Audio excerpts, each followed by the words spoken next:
ജീവിതം കുതിക്കുന്ന ആധുനിക ലോകത്തിന്റെ മാറ്റങ്ങൾ ക്രിസ്തീയ സഭകളെയും സാരമില്ലാത്ത രീതിയിൽ ബാധിക്കുന്നതായി ഈ കാലഘട്ടത്തിൽ നാം കാണപ്പെടുന്നു. ദൈവാനുഗ്രഹത്താൽ പുതിയ തലമുറ സാമ്പത്തിക അഭിവൃദ്ധി പ്രാപിച്ചപ്പോൾ ആത്മീയത്തിൽ പിന്നോട്ട് പോകുന്നത് സാധാരണമായി മാറിക്കൊണ്ടിരിക്കുന്നു. അത്തരത്തിലുള്ള ഒരു കുടുംബ ദൃശ്യത്തിലേക്ക് നമുക്ക് നോക്കാം. പെരിയർ PAPA യൂത്ത് നിങ്ങൾക്ക് സമർപ്പിക്കുന്നു ദ 5G ബിലീവേഴ്സ്. ഈ സ്കിറ്റിലെ കഥാപാത്രങ്ങളുമായോ കുടുംബ സന്ദർഭങ്ങളുമായോ നിങ്ങൾക്ക് എന്തെങ്കിലും സാദൃശ്യം തോന്നുന്നുവെങ്കിൽ അത് വെറും യാദൃശ്ചികം മാത്രമാണ് എന്ന് കരുതിക്കൊള്ളുക. ഞങ്ങൾ എന്നിട്ടും ഉത്തരവാദികളല്ല, ഏറ്റെടുത്തുകൊള്ളുക, വിടുതൽ പ്രാപിക്കുക.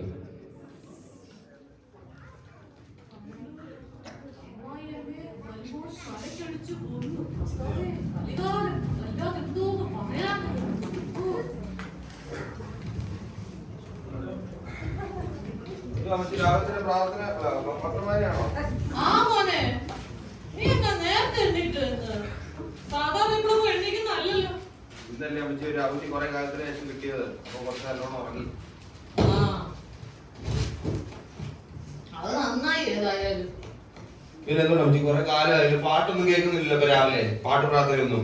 ഓ എന്നോ പറയാനോ മോനെ, എന്റെ മുട്ടൊക്കെ ഭയങ്കര വേദനയാ. ഞാൻ അതുകൊണ്ട് രാവിലെ ഒന്നും എണ്ണിക്കാറില്ല. പിന്നെ ഞാൻ നമ്മുടെ ആ മൊബൈലിനകത്തൊരു പവർ വിഷൻ തട്ടില്ലേ, ആ സാധനത്തിൽ കുത്തും. പ്രഭാത പ്രാർത്ഥനയുണ്ട്. അപ്പൊ അതില് ആ ദേവദാസന്മാര് പറയും നമുക്ക് വേദനയുള്ള ഭാഗത്തോട്ട് കൈ അങ്ങ് വെച്ചു കൊടുക്കാൻ. അപ്പൊ നമ്മൾ അതിലോട്ട് കൈ വെച്ചു കൊടുത്ത് ബാക്കി അവരൊക്കെ പ്രാർത്ഥിച്ചോളൂ.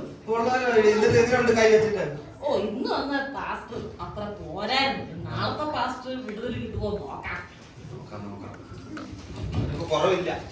ഓ എന്തോ പറയാനാ, അതൊക്കെ പണ്ടത്തെ കാലം. ഓൺലൈൻ എന്തോരം ഓടിയ മുട്ടായത്. ഉപവാസ പ്രാർത്ഥന ഇന്നില്ല, സഭായോഗം, സോദര സമാജം ഓടി ഓടി തളർന്ന് മുട്ടായത്. എന്തൊരു അഭിഷേകമായിരുന്നു. അന്നത്തെ മുട്ടുന്നേ പ്രാർത്ഥിച്ച് വിടുതലാകുന്നേ. അതൊക്കെ നല്ല സന്തോഷവും സമാധാനമുള്ള കാലം. ഇന്നൊക്കെ എന്തുവാ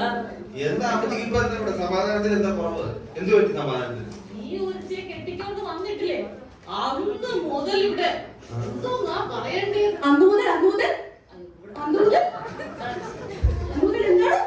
അല്ല മോളെ, ഞാൻ പറയുമായിരുന്നു, മോള് വന്നപ്പോ തൊട്ട് സമാധാനം സന്തോഷം അമ്മച്ചി പറയുന്നത് എനിക്ക് മനസ്സിലാവുന്നുണ്ട്. മനസ്സിലാവുന്ന ചിന്തിക്കണ്ട. അതായത് നീയല്ലേ എന്റെ കുറ്റം പോയി പറഞ്ഞ അപ്പുറത്തെ. അമ്മച്ചി എന്റെ കുറ്റം പറയാൻ പോകുന്നുണ്ടല്ലോ അമ്മച്ചിയുടെ കുറ്റം കേൾക്കുന്നത്. ഞാനൊന്നും കുറ്റം പറഞ്ഞിട്ടില്ല. അമ്മച്ചി വെറുതെ കാലത്തിന് ശേഷം ഒരു ലീവ് കിട്ടില്ല, അപ്പൊ ഒരു സമാധാനമില്ല. എന്തോ ഇത് നിങ്ങൾക്കറിയാം ഇന്നത്തെ ദിവസത്തെ പ്രത്യേകത എന്താണെന്ന്?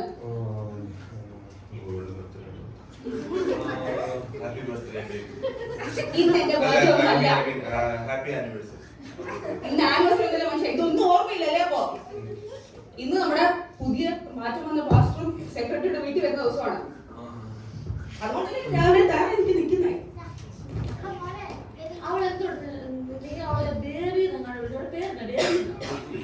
ഇപ്പത്തെ കാലത്തെ ഓരോ പുതിയ വാക്കുകളാണ് പറഞ്ഞാൽ മനസ്സിലാവത്തില്ല. അതൊക്കെ ഞങ്ങളുടെ കാലം. അച്ഛാന മുറ്റത്തോട്ട് നിന്ന് കൊച്ചു പെണ്ണേ എന്തൊരു ദേവി. കാലം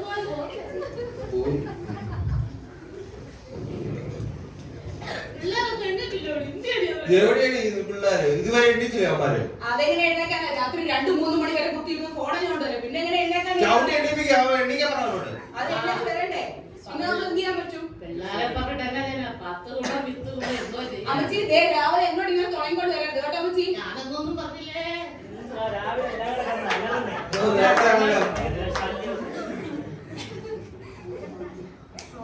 എടാ നീ ഫോണ് കുത്തി നോക്കിയിരിക്കാതെ എഴുന്നേറ്റ് പോയി നിന്റെ മുറിയൊക്കെ വൃത്തിയാക്കിയിടാ. പാസ്പോർട്ട് സെക്രട്ടറി വരുന്നു ഇപ്പൊ. നിനക്ക് അറിയുന്നില്ലേ? പല്ലേലും തേനും പോലെ.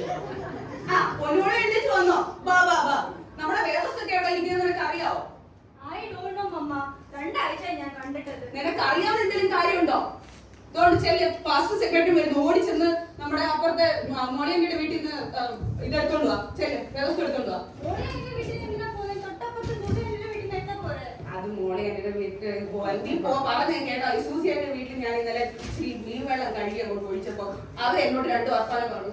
ഞാനപ്പോ അറിയാതെ എന്റെ വായിന്ന് പറയാത്തൊരു കാര്യം പറഞ്ഞു. അത് നമുക്ക് തരത്തില്ല. നീ ചെല്ലുമോളിയെ വിളിച്ചു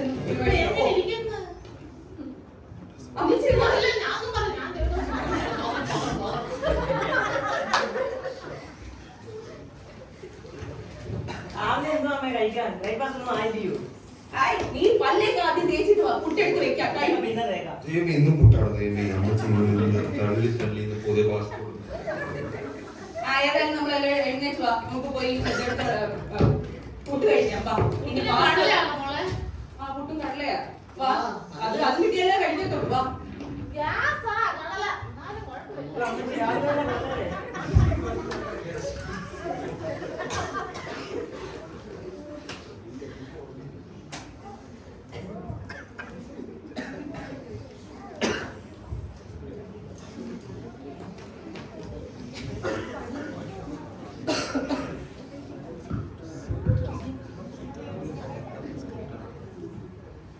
സെക്രട്ടറി ബ്രദറെ, എന്തോ എനിക്ക് ഈ കുടുംബത്തിലെ അച്ചായനെ അറിയാം, നല്ലൊരു ദൈവമനുഷ്യനൊക്കെ ആയിരുന്നേ. ഇപ്പൊ മോൻ ഈ ജോണൊക്കെ എങ്ങനെയുണ്ട് ആൾക്കാര്? പാസ്റ്റർ കേട്ടതൊക്കെ ശരിയാ. ആ. അച്ഛാ അപ്പച്ചന്റെ കാലത്ത് നല്ല ഉണർവായിരുന്നു കുടുംബത്തിന്. ആ. ഇപ്പം ഇങ്ങോട്ട് പറയുന്ന മാതിരി ഇതില്ല. ഓരല്ലയോ? എന്നാലും എങ്ങനെയുണ്ട് ബ്രദർ ആത്മീയമായിട്ടൊക്കെ? പറയണ്ടല്ലോ, കുറ്റം പറയാനോ വിചാരിക്കല്ലേ. സഭായോഗത്തിന് ഒരാഴ്ച പോലും വന്നില്ലെങ്കിലും കറക്റ്റ് സമയത്ത് ദശാംശം GPay നമ്പറിൽ വന്നിരിക്കും. ഒരു ടെൻഷൻ വേണ്ട ആ വിഷയത്തിൽ.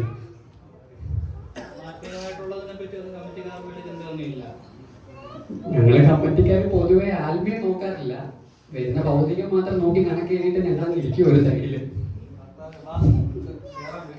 ജോണച്ചായോ, ജോണച്ചായോ, അമ്മച്ചിയേ,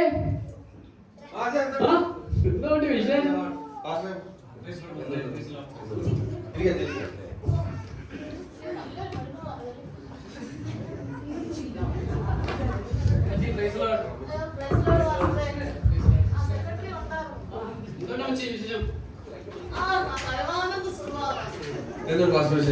പുതിയ സഭയിലും വിശ്വാസികളൊക്കെ ഇഷ്ടപ്പെട്ടോ?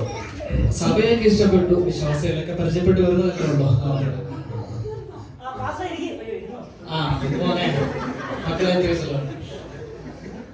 ബ്രദറെ, കഴിഞ്ഞ ആഴ്ച ഞാൻ ആദ്യമായിട്ട് വന്ന ഞായറാഴ്ച ആരാധന കണ്ടില്ലല്ലോ ബ്രദറിനെ, എന്ത് പറ്റി? എന്റെ ബിസിനസ്സിലെ ഞാൻ നടത്തുന്ന ബിസിനസ്സിലെ ഞായറാഴ്ചയായ എല്ലാ ക്ലയൻസും വരുന്നത്. അതുകൊണ്ട് എനിക്ക് ഞായറാഴ്ച സഭായോഗത്തിന് വരുന്നത് കുറച്ച് ബുദ്ധിമുട്ടുണ്ട്. ഞാൻ ഇടയ്ക്ക് ഓൺലൈനിൽ കൂടാറുണ്ട്. ബ്രദറെ, ബിസിനസ്സും സാമ്പത്തികവും ഒക്കെ നല്ലതാ, എന്നാലും നമ്മൾ ആരാധന മുടക്കാതിരിക്കാൻ നോക്കണം കേട്ടോ. അല്ലെങ്കിൽ നമുക്ക് ദൈവം തന്നെ നന്മകൾക്കും കൃപകൾക്കും ഒക്കെ നമ്മൾ കടക്കാരാകും. നോക്കാം.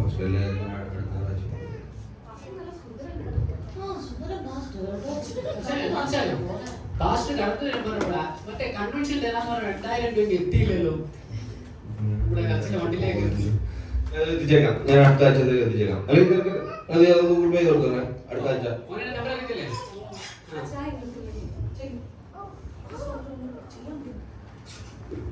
നമ്മുടെ ഈ കടക്കാരാകാൻ പാടില്ല നമ്മൾ ദൈവത്തോട് കേട്ടോ.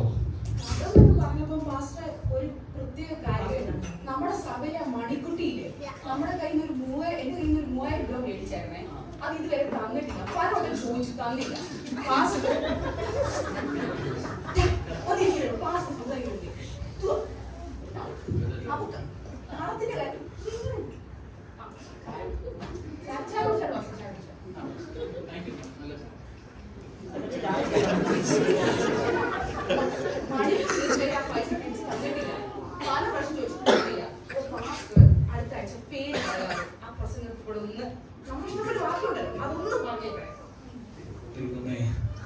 നിലവിലേക്ക് പോകണ്ട, ഞാൻ വഴി തെറ്റി തർശീസിലേക്കാണ് പോകുന്നത്. ലുഗാണ്ടയിലേക്ക് ട്രാൻസ്ഫർ എടുത്താൽ മതിയായിരുന്നു. ദൈവമേ, ഈ 3-4 കൊല്ലം ഇതിനൊക്കെ എങ്ങനെ സഹിക്കുമോ? അമ്മച്ചിയെ കണ്ടില്ലല്ലോ ഞായറാഴ്ച, എന്ത് പറ്റി അമ്മച്ചി?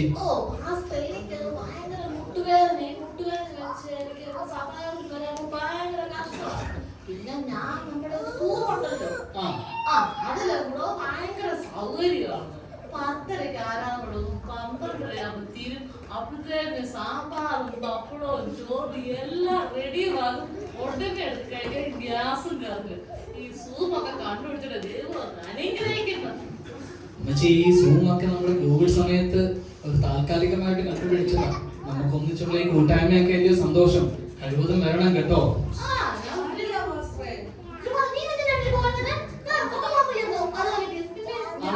സിസ്റ്ററിനെ കണ്ടില്ലല്ലോ.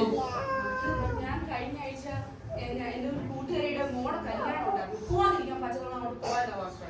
ഞാൻ പറഞ്ഞാ ഞാൻ ചെല്ലാമെന്ന്. മുട്ടും വയ്യാതെ ഞാനൊന്നും വരുന്നില്ലേ, ഞാനിവിടെ ഇരുന്നോളാതെ.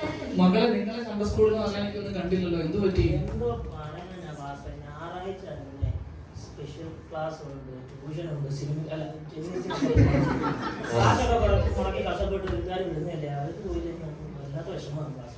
അതും എനിക്കിട്ടുണ്ടായിരുന്നു. കഴിക്കാനൊക്കെ സമയം കിട്ടുന്നുണ്ടല്ലോ. മോളെ മോളെ സംസ്കൃതം കണ്ടില്ലല്ലോ ഞായറാഴ്ച, ഞാൻ കഴിഞ്ഞ ആഴ്ച അവിടെ കണ്ടില്ലല്ലോ. എന്റെ പൊന്നു മാസ്റ്റർ അവിടെ ആകെ പ്രാർത്ഥനയ്ക്ക് വരുന്ന സ്വതന്ത്ര പ്രാർത്ഥനയ്ക്കില്ല ഉദ്ദേശിക്കുന്നത്. അതൊന്നല്ല പക്ഷേ ഞാൻ എവറി സൺഡേ കുംഫു ക്ലാസ്സിൽ പോകുന്നുണ്ട്. നല്ല ചൈനീസ് മാസ്റ്റർ അവിടെ പഠിപ്പിക്കുന്നത്, അതുകൊണ്ടാണ് വരാത്തത്. ഞായറാഴ്ച കുംഫു ക്ലാസ്സോ? സിസ്റ്ററെ ഈ വന്ന കാലല്ലേ, പറയാൻ പറ്റില്ല എങ്ങനെ ആൾക്കാരുണ്ട്. അപ്പൊ ഒരു ഇച്ചിരി കുറിപ്പൊക്കെ പഠിച്ചിരിക്കുന്നത് നല്ലതല്ലേ. എടി മോളെ, എന്റെ പെൻഷൻ ക്ലാസ് മതിയോ കുംഫു ക്ലാസ്? ഞാനും വരെ അടുത്ത ബ്രദറെ, നമുക്ക് ഈ സാമ്പത്തികമൊക്കെ നല്ലതാണ്, പക്ഷേ ദൈവം നന്മകൾ തരുന്നവണ്ണേ തിരിച്ച് നമ്മൾ ദൈവത്തിന് കൊടുക്കണ്ടേ? എനിക്കറിയാം, ഈ കുടുംബത്തിലെ അപ്പച്ചനെ പറ്റി ഞാൻ പണ്ട് കേട്ടിട്ടുണ്ട്. ഒരു ഒന്നുമില്ലാത്ത നിലയിൽ ഈ ബാംഗ്ലൂരിൽ വന്നതാ അപ്പച്ചൻ.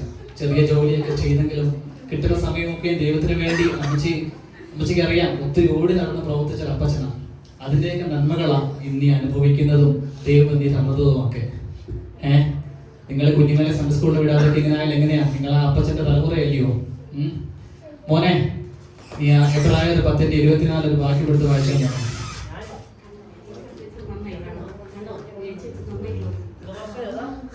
എബ്രായർ 10:24.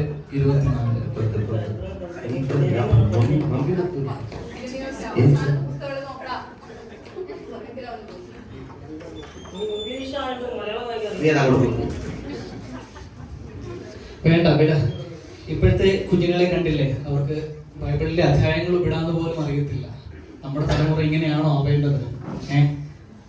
നമുക്ക് ദൈവം നന്മകൾ തന്നപ്പോ നമ്മൾ ദൈവത്തെ മറന്നുകൊണ്ട് നമ്മൾ സാമ്പത്തികത്തിന്റെ പുറകെ പോകാൻ പാടില്ല. ദൈവം തന്ന അനുഗ്രഹങ്ങളാണ് ഇതൊക്കെ. ഞാൻ പറഞ്ഞ പോലെ നമ്മൾ ദൈവത്തിന് വേണ്ടി കിടക്കാറാകാൻ പാടില്ല. ആ പിതാവിന്റെ നന്മകള് അമ്മച്ചിക്ക് ഒരുപാട് കൂടെ ഇടുന്നല്ലേ അമ്മച്ചി? ഇങ്ങനെ ഇരുന്നാൽ മതിയോ? ദൈവം തരുന്ന ആയുസ് നമുക്ക് ദൈവത്തിന് വേണ്ടി പ്രയോജനപ്പെടണ്ടേ? ബ്രദറെ, നന്മകളുണ്ട്, ശരിയാ. ഞായറാഴ്ച ബിസിനസ് കാണും, ശരിയാ. പക്ഷേ ദൈവത്തിന് വേണ്ടി നമ്മളെ ആവുന്ന പോകണം നമ്മൾ പ്രവർത്തിക്കണം. ആ പിതാവിന്റെ പാദം നമ്മൾ പിന്തുടരണം. സിസ്റ്ററെ, മക്കളെ സൺഡേ സ്കൂളിൽ വിടണം. അവർക്ക് വചനത്തിൽ അടിസ്ഥാനമില്ലെന്നുണ്ടെങ്കിൽ എങ്ങോട്ടാണ് നമ്മൾ കുറച്ച് മുന്നോട്ട് പോയെങ്കിലും തിരിഞ്ഞു നോക്കുന്നുടമേ നമ്മുടെ കുഞ്ഞുങ്ങളോ അല്ലെങ്കിൽ നമ്മുടെ കൂടെ ഉള്ളവരോ ഒന്നും ഈ പാതയിൽ ഇല്ലെങ്കിൽ എന്തിനാ ഇതൊക്കെ കൂട്ടി നമുക്ക് തോന്നത്തില്ലേ? ഞാൻ ദൈവത്തിൽ താഴ്മയായിട്ട് നിങ്ങളോട് പറയുക, ഇങ്ങനൊന്നും പോരാ, നിങ്ങളിങ്ങനെ നിൽക്കേണ്ടവരല്ല. ഓക്കെ, ദൈവത്തിന് വേണ്ടി നിങ്ങൾ നിൽക്കേണ്ട ഒരു കുടുംബമാണ്. അടുത്ത ആഴ്ച തൊട്ട് കഴിവതും ഞായറാഴ്ചത്തെ പ്രോഗ്രാംസ് ഒക്കെ മാറ്റി വെച്ചുകൊണ്ട് ആരാധനയ്ക്കും കുഞ്ഞുങ്ങളുടെ കാര്യങ്ങൾക്കും ഒക്കെ വരാനായിട്ട് നോക്കണം.